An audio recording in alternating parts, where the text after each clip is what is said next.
દેશના આઝાદીમાં આપણું આટલું મોટું યોગદાન હતું. દેશ આઝાદ થયો, દેશમાં લોકશાહી આવી, લોકશાહીમાં દેશમાં બંધારણ બન્યું અને બંધારણની કલમમાં 444, 244, 13 કમાં આપણા વિસ્તારને 5મી અનુસૂચિ તરીકે જાહેર કરવામાં આવ્યો. એ જ પ્રકારે દેશના આસામ હોય, સિક્કિમ હોય, મિઝોરમ હોય, નાગાલેન્ડ હોય, મેઘાલય હોય, તમામ રાજ્યને અનુસૂચિ 6 અંતર્ગત સમાવેશ કરવામાં આવ્યો. ત્યારે અનુસૂચિ 6 ત્યાં લાગુ કરવામાં આવી અને ગુજરાતમાં આજ દિન સુધી અનુસૂચિ 5 લાગુ કરવામાં નથી આવી. અને આ સત્તામાં બેઠેલા લોકો અનુસૂચિ 5 લાગુ હોવા છતાં પોતાનો સત્તાનો દુરુપયોગ કરીને આદિવાસીઓની જમીનો છીનવી રહ્યા છે, આદિવાસીઓના ખનીજો છીનવી રહ્યા છે, કુદરતી સંપાદનો છીનવી રહ્યા છે. રોડના નામે, ડેમના નામે, આ વિસ્તારમાં કોરિડોરના નામે, જીએમડીસીના નામે, હાઇડ્રો પાવરના નામે, જીઆઈડીસીઓના નામે, સરકારી આવાસોના નામે, સ્ટેચ્યુના નામે આજે આદિવાસીઓને એમની જમીનો છીનવાઈ રહી છે. આજે આખા દેશમાં 80 લાખ આદિવાસીઓ વિસ્થાપિત થયા છે. એ આ સરકારો દ્વારા કરેલી દેન છે સાથીઓ. આજે ગુજરાતમાં, આજે દેશમાં 8% આદિવાસીઓ છે. 2011ની વસ્તી ગણતરી પ્રમાણે 11 કરોડથી પણ વધારે દેશમાં આદિવાસીઓ છે. આજે ગુજરાતમાં 15% આદિવાસીઓ છે. 1,25,00,000 આદિવાસીઓ ગુજરાતમાં છે. 29 જાતિઓ ગુજરાતમાં આદિવાસીઓની છે. આજે તમે મને બતાવો કયા ક્ષેત્રમાં આદિવાસીઓ 15% છે, બતાવો મને. તમે સચિવાલયમાં જશો, આદિવાસીઓનું લિસ્ટ તમે માંગજો. તમે હાઈકોર્ટના જજની યાદી જોઈ લેજો. તમે ઇન્ડસ્ટ્રીયલના આપણા આદિવાસીઓને કેટલા લાભો મળ્યા છે જોજો. તમે રિયલ એસ્ટેટમાં આપણા આદિવાસીઓની સંખ્યા જોજો. ત્યારે આઝાદીના 78 વર્ષમાં સરકારોએ માત્ર ને માત્ર આદિવાસી બજેટમાંથી અમૃત મહોત્સવો કાઢે છે, વિકાસ મહોત્સવો કાઢે છે, ગૌરવ યાત્રાઓ કાઢે છે અને પોતાના તાઇફાઓ કરે છે. ત્યારે હવે આપણે બધાએ જાગી જવાનું છે અને આ સરકારને 2027માં ઉખાડીને આપણે ફેંકી દેવાની છે. સાથીઓ, અમે 4 વર્ષ પહેલા જનનાયક બિરસા મુંડાજીની પ્રતિમા ડેડિયાપાડામાં સ્થાપના કરતા હતા અને એમના વિચારોને ઉજાગર કરવા માટે, એમના વિચારોમાંથી આવનારી પેઢી પ્રેરણા લે માટે અમે ત્યાં પ્રતિમા સ્થાપિત કરતા હતા. ત્યારે આ ભાજપના સાંસદ મનસુખભાઈ વસાવા, 3 જિલ્લાની પોલીસ અને એમના આરએસએસ વાળાએ આપણને ત્યાં પ્રતિમા સ્થાપતા અટકાવી દીધા હતા અને પ્રતિમા સ્થાપતા આપણા ઘણા લોકોને ડિટેઇન કર્યા હતા. 3 જિલ્લાની પોલીસ અમને પકડવા માટે આવી હતી, છતાં આપણે એમનાથી ડર્યા નથી અને બિરસા મુંડાની પ્રતિમા ડેડિયાપાડામાં સ્થાપિત કરી છે. ત્યારે આજે દેશના વડાપ્રધાનને આજે ડેડિયાપાડા આવવું પડે એ આપણા બધાની તાકાત છે.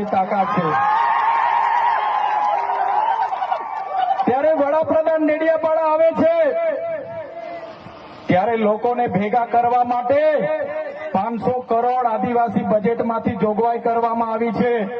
હજારો બસોની વ્યવસ્થા કરવામાં આવી છે અને બધા કર્મચારીઓને એમાં લગાડી દેવામાં આવ્યા છે.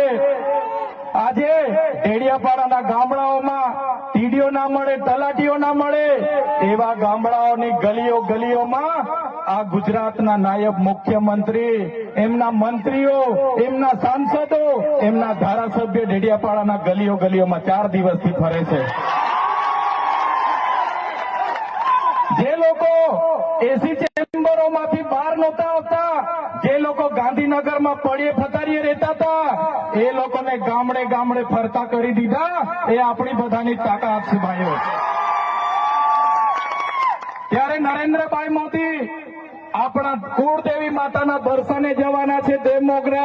દેવમોગરા એ મહારાષ્ટ્ર, મધ્યપ્રદેશ, ગુજરાત અને રાજસ્થાનના લાખો લોકોનું આસ્થાનું કેન્દ્ર છે અને દેવમોગરા જઈને રાજનીતિ જયારે કરવા માંગે છે ત્યારે નરેન્દ્રભાઈ મોદીને હું આ મંચ પરથી કહેવા માંગુ છું, તમને જો આદિવાસીઓ માટે હિત હોય તમે દેવમોગરા જજો, તમે હિજારી લઈને આવજો, તમે મવડાનો ચોખ્ખો દારૂ એક બોટલ લઈને આવજો. તમે એક મરઘો લઈને આવજો, એક બકરો લઈને આવજો, દર્શન કરીને એની પ્રસાદી કરીને તમે ત્યાં જ જમીને પછી જજો. ત્યારે અમે માનીશું કે તમે આદિવાસીઓના હિતેચ્છુ છો. તમે આદિવાસીઓ માટે આજ દિવસ સુધી તમે 24 વર્ષથી રાજનીતિમાં છો. આગળ મુખ્યમંત્રી હતા, હમણાં વડાપ્રધાન છો. આદિવાસીઓ આજે શિક્ષક માટે આંદોલન કરે છે, શાળા માટે આંદોલન કરે છે, નર્મદાના પાણી માટે આંદોલન કરે છે, પોતાની જમીનો બચાવવા આંદોલન કરે છે, જીએમડીસીઓ હટાવવા આંદોલન કરે છે, જીઆઈડીસીઓમાં રોજગાર માટે આંદોલન કરે છે. ત્યારે નરેન્દ્રભાઈ મોદીજીને કહેવા માંગુ છું, હવે અમે લડેંગે, જીતેંગે, જિંદાબાદ, મુર્દાબાદ, આવેદન નિવેદન કરવા માંગતા નથી. હવે અમે લડવા માંગતા નથી. હવે ધરણા પ્રદર્શન બંધ, હવે આંદોલન બંધ.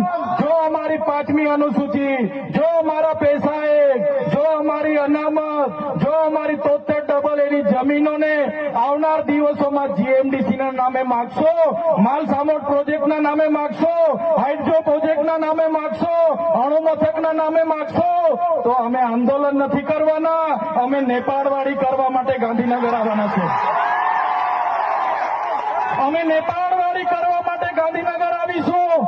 તે દિવસે તમારો ને અમારો સામનો થશે. તે દિવસે ખબર પડશે ઓરિજિનલ આદિવાસીઓ કોણ છે.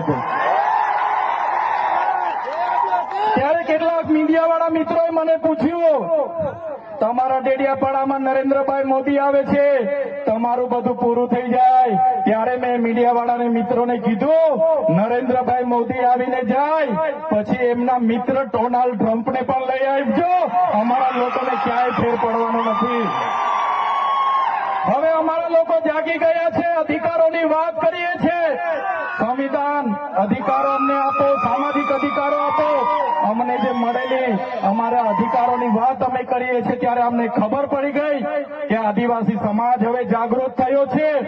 ત્યારે બિરસા મુંડાના રથ જયારે લઈને ફર્યા, એમના મંત્રી તંત્રી મારું નામ લઈને મને ગાળ બોલે કે પેલો ચૈતર વસાવો અહીંયા આવે છે, આમ કરે છે, તેમ કરે છે, ફલાણું કરે છે, ઢીકણું કરે છે. એ મંત્રીઓને પણ કહેવા માંગુ છું, એ પ્રદેશ પ્રમુખને પણ કહેવા માંગુ છું, ચૈતર વસાવાને ગાળ બોલવાથી અમારા આદિવાસીઓનું ઉત્થાન નથી થવાનું.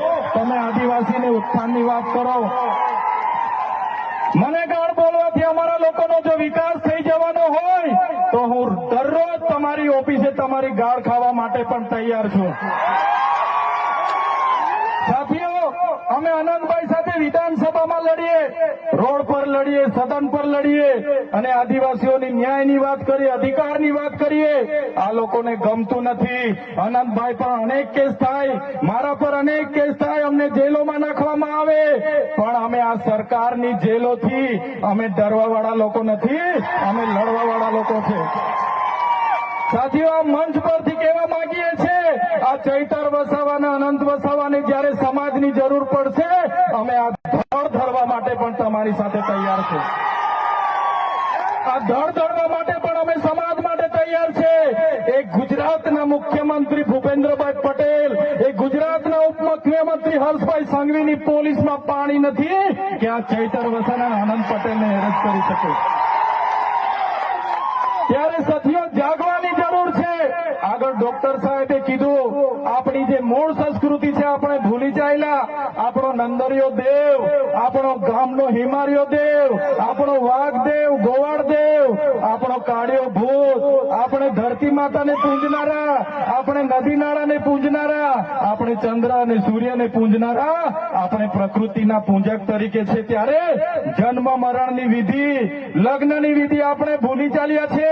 ત્યારે આજે આ લોકો આપણા પર જાતિનો દાખલો માંગે છે, પુરાવા માંગે છે. ભણેલા છોકરાઓને પૂછી લો. સાથીઓ, જે આપણી રીત પરંપરાઓ છે, આપણો જે પહેરવેશ છે, આપણા પૂર્વજો આઝાદી પહેલા ઓળખી કાઢતા હતા. ગોરા અંગ્રેજો આવ્યા, એમના પહેરવેશ એમની બોલી પરથી આપણા પૂર્વજો જાણી ગયા કે આપણા દુશ્મન છે. આજે તો આપણે એ લોકોની સંસ્કૃતિ અપનાવતા થઈ ગયા, એ લોકોના પેન્ટ શર્ટ પહેરતા થઈ ગયા, એ લોકોના જીન ટી શર્ટ પહેરતા થઈ ગયા, એ લોકોના બૂટ સૂટ આપણે પહેરતા થઈ ગયા. આપણી બહેનો પણ આજે પંજાબી પહેરતી થઈ ગઈ, ડ્રેસ પહેરતા થઈ ગયા, ચણિયા ચોરી પહેરતી થઈ ગઈ, જીન્સ ટી શર્ટ પહેરતા થઈ ગયા. ત્યારે આવનારા દિવસોમાં આપણો દુશ્મન કોણ છે તે આપણને ખબર પડવાની નથી. ત્યારે આપણે મૌલિક નૈતિક મૂલ્યો આપણે જાળવવા પડશે. આપણી બોલી ભાષા આપણે સાચવવી પડશે. આપણો પહેરવેશ, આપણી સંસ્કૃતિ, આપણા વારસામાં મળેલી આપણી પરંપરાઓ, રીત રિવાજો આપણે સાચવવા પડશે. સાથીઓ, આપણા વિસ્તારમાં વૈશ્વિકરણના નામે જમીનો છીનવાય છે, ઔદ્યોગિકરણના નામે જીઆઈડીસી આવી એમાં જમીનો છીનવાઈ ગઈ, અને તમે જોઈ લો આજે ધર્માંતરણના નામે આદિવાસીઓને ભોળવામાં આવે છે. આજે શિક્ષણના નામે ધર્મના પ્રચારો થાય છે. ત્યારે મારા આદિવાસી સાથીઓને કહેવા માંગુ છું, જે દિવસે આપણે આજે આદિવાસી તરીકે મટી જઈશું તે દિવસે આપણું અનામત પણ આપણને મળવાનું નથી. તે દિવસે આપણે જમીનો પણ બચાવી નથી શકવાના. સંવિધાને આપેલી જળ, જંગલ, જમીન પરના અધિકારો પણ નથી બચાવી શકવાના.